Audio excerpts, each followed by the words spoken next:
Chlorine? Are you recording this? You're making me nervous.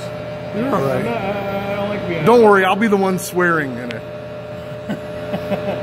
Alright, so let's start out with, we'll start at the doorway. There's going to be the treated water number. So treated water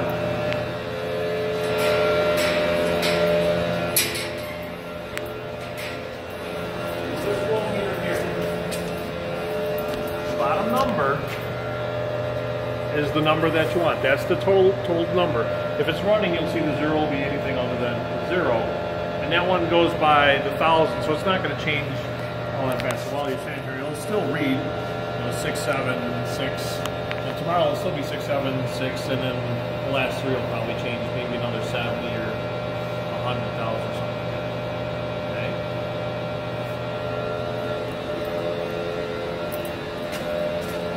Okay? Shit, I haven't sweared yet.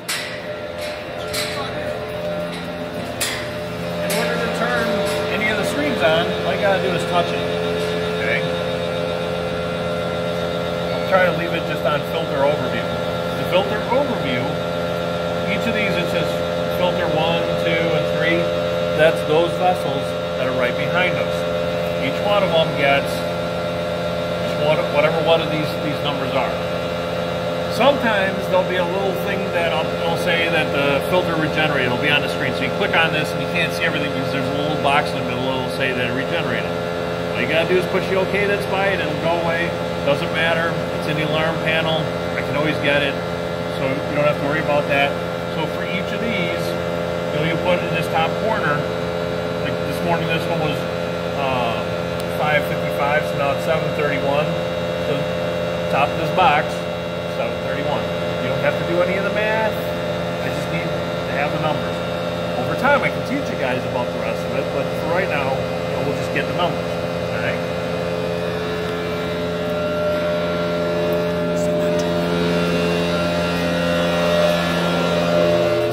So this is the well flow meter. This is the big number across here. Now, typically, just like the other one, right now the top, there's just some kind of weird symbol there because it's not going. If a well is going, you'll see a display on there. Now, this one reads all the way down to the gallon, so it'll be running. Not a big deal. Look at it, start writing down the big numbers, and then when you get towards the end, pick something. It doesn't have to be the exact number. Just, if it's at 230 and it's about to go 250, put down 250. Just whatever's close to that. Not a real big deal. This one I'll try to leave on it so that all you gotta do is push on it and it'll open up. And this one has this number right here. Right now it's at 41,000. This one's a little bit different because you do have to go into here, go into forces, and push the 0. If you can't remember it, just write down the number each day, and I can always subtract from day to day to day. It's not critical. I can always figure that out. All right. Where did you go from that? I went to menu. Well, it's under stats. Hang on. System. I can't even read it. System overview? Yep. And then it's at the top. And then menu, forces for the wells. It just happened they put it on the well panel, and then it's 0 at the bottom. So it's on that. Okay. And then the rest of the things that are on here, not done yet, Manny. There's 2 high service pumps that are left, and it'll say pump 3 and 4. So pump 3. Pump 4. These don't have anything on them anymore because they're on the panels on the outside, so there's no meters on them anymore. Blower 1. So we have for blower 1, 2, and 3. That's number 1. 2 and 3 are over here. Okay. This gives you the voltages. Volts 1, 1 and 2, 1 and 3. So all it is just 1, 2, and 3 is basically how you write it down. Right at the bottom, 460, 485, 490. It should be right around 500 volts, 490, 488, something like that. So each one, 468, 475, 475. The other little number is the amps. And it's same thing, 1, 2, and 3. That one's usually kind of low. 2 and 1 will be probably 80, 90, 70, somewhere in there. Again, this stuff is not so critical. Okay. The well flows, the water flow ones, the water meters, those are. That's the big deal. If you can't figure this one out or whatever, just leave it. We'll get it, okay? And we'll go over it again. You know, I get this, that, you know, maybe what we do for the first round is maybe we have 2 guys come look at it. It really doesn't want that, but I mean, if it helps us learn. Someone who knows what's going on paired up with someone who's learning, and that way you can go through every step by step. Yeah. I agree with that. 100%. That might be the way to do it. You know, and I don't have a problem with that issue. Okay, so now it's going to be really loud. We go in by the generator. On the side of the generator next to the fuel tank, there's a meter on the side of the gen set, and it goes under generator. There's a fuel gauge on the top of the thing. It's not really going to change. It's still going to be 5/8 tomorrow and the next day. But the more important thing in that room is the chlorine. Okay, it's using off. There's a piece of paper that's hanging on a fuel tank, and basically what it is left and right, you know, readings on the scale. Write down the number. If you want to subtract the number, fine. Just make sure you write down the number on the yellow pad, so we can always just figure it out. That I need absolutely too, because that's how I'm going to figure out the chlorine ratio. And that's a number that they absolutely want. Okay?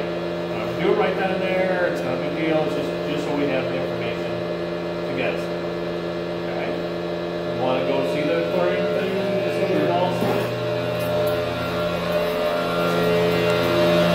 Chlorine thing is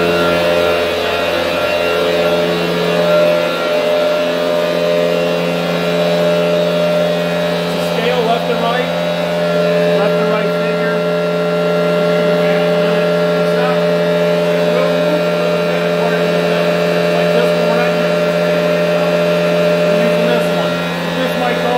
Up or down a little bit. It was at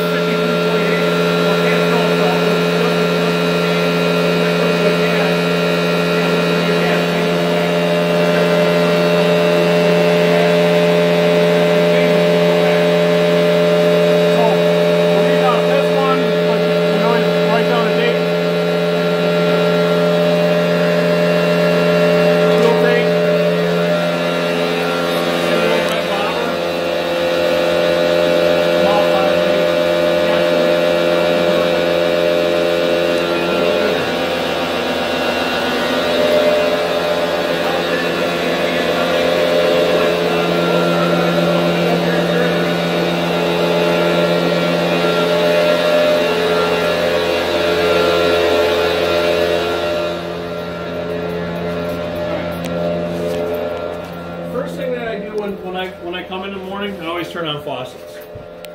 We're not going to worry about the well flow. We're going to worry about the distribution. This comes right out of the distribution system. So every day, we do a chlorine test.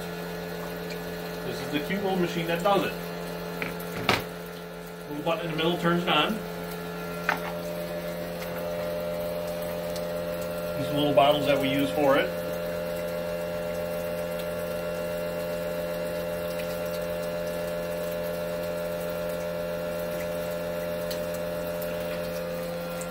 There's a little white line.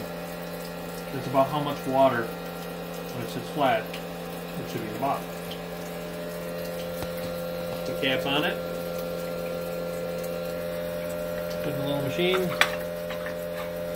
When you put it in the diamond, have to place you? Yeah. I'm sorry. I didn't. Yeah, see the little diamond? There's actually, I think there was this one. This one's got a warning thing in the back. There used to be a little diamond in the front, or a little pointer.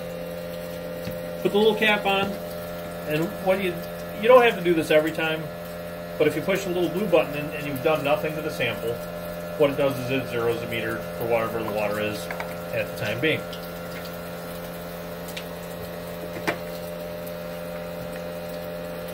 Pre-measured. All you do is you give it a squirt. It's just a powder that it drops in, just like doing a swimming pool. It's going to change colors because there's chlorine in the water. What we do is free chlorine. Push the little check button, and it'll give you a figure. 0.57. That sounds good. If it's below, like 0.35, wait a while. Do it again. We need that. I don't have a spot on the sheet for it because we don't normally do it. It usually goes on the desk. So I'll probably just leave a pad of paper and we'll write it down. But on this pad though, the other thing that we have to do is hardness distribution. So this second to the last number here, all along we go through and do this. Make sure you shut the little machine off. Dump the water out.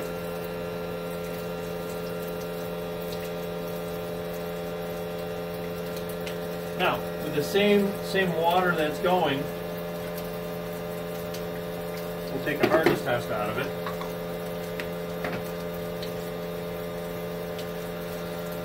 This you can't tell exactly where 100 is.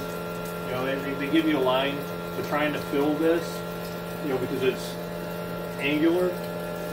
I don't know why this is the way labs do it, but they'll tell you straight up this isn't accurate. So why mark it? So you have to use one of these. These are graduated cylinder.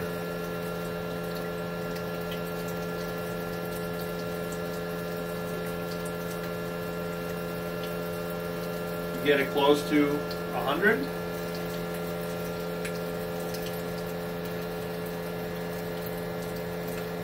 Dump it in that one. See? It actually looks a little high, right?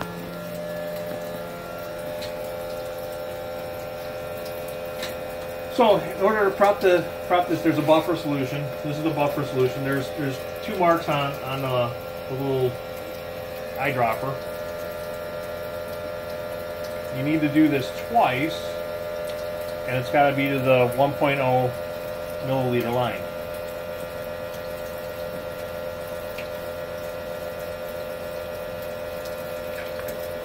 Do those in.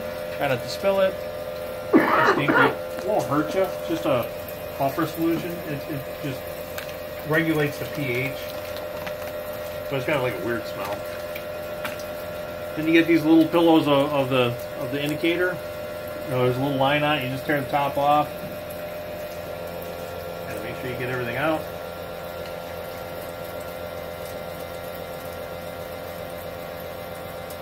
And it turns like a pink or an orange. Make sure you zero the whole thing out.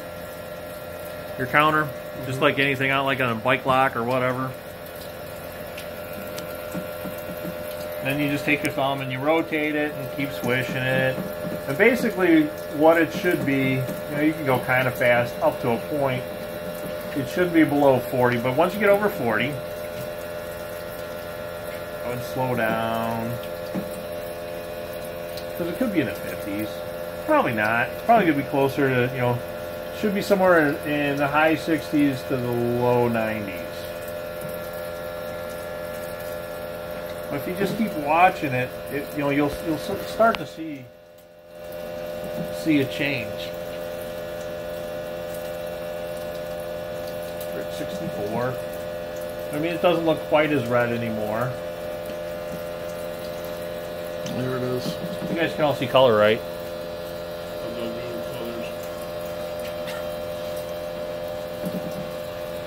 We're looking for what, a blue or a... Yeah. It will turn all the way blue. So there's 71, and it's full blue. Okay. Pretty easy, but I get it. You know, it's a lot to remember all at one time.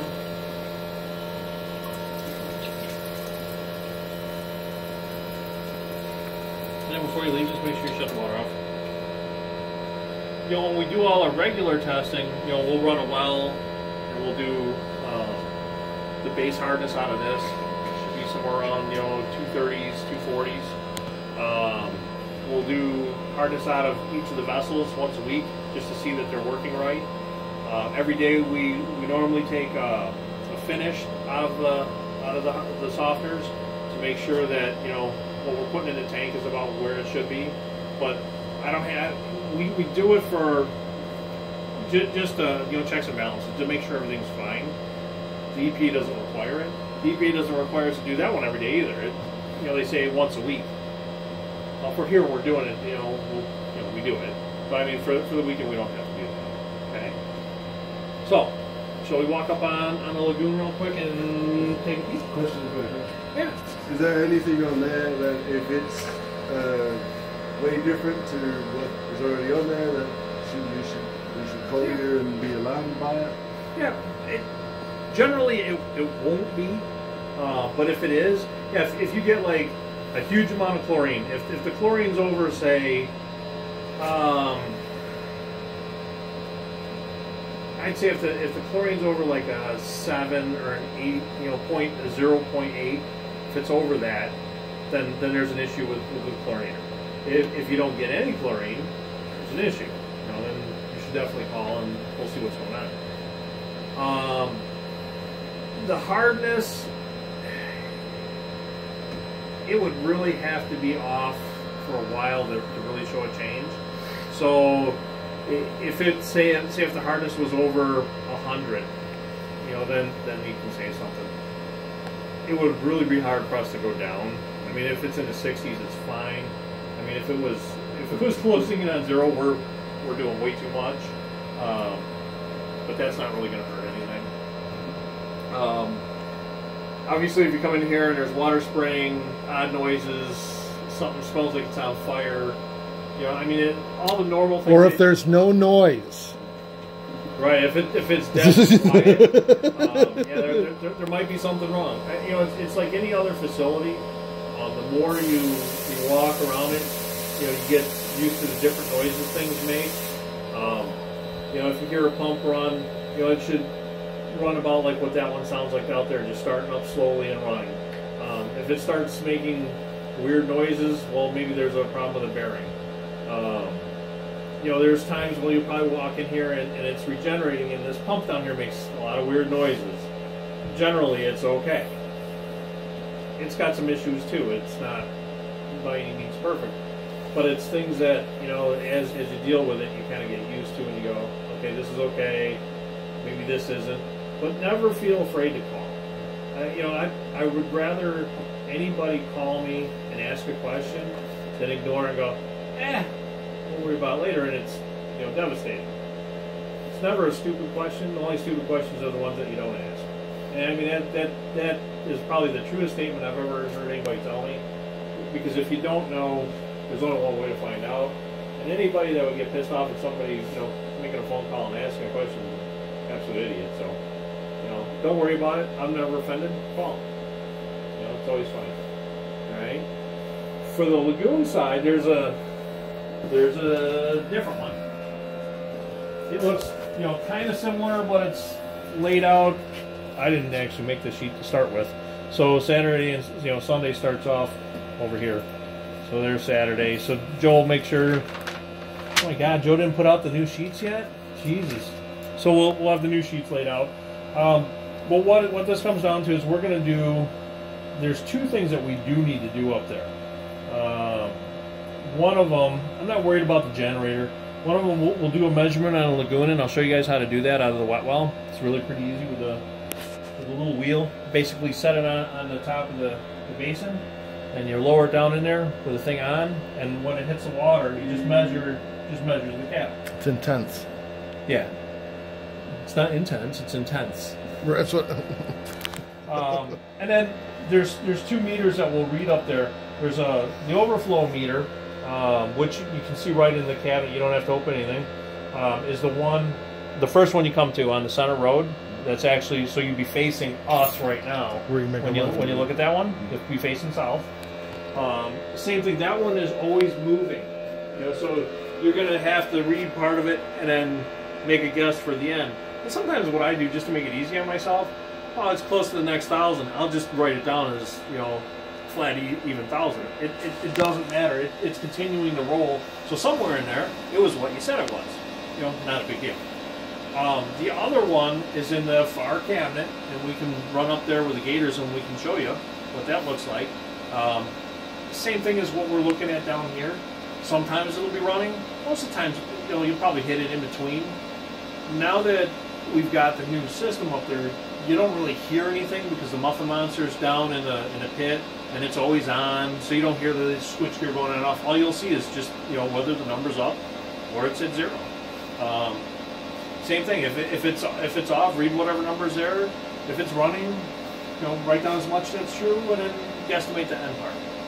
Okay. But why don't we fire up 3 gators and we'll go take it.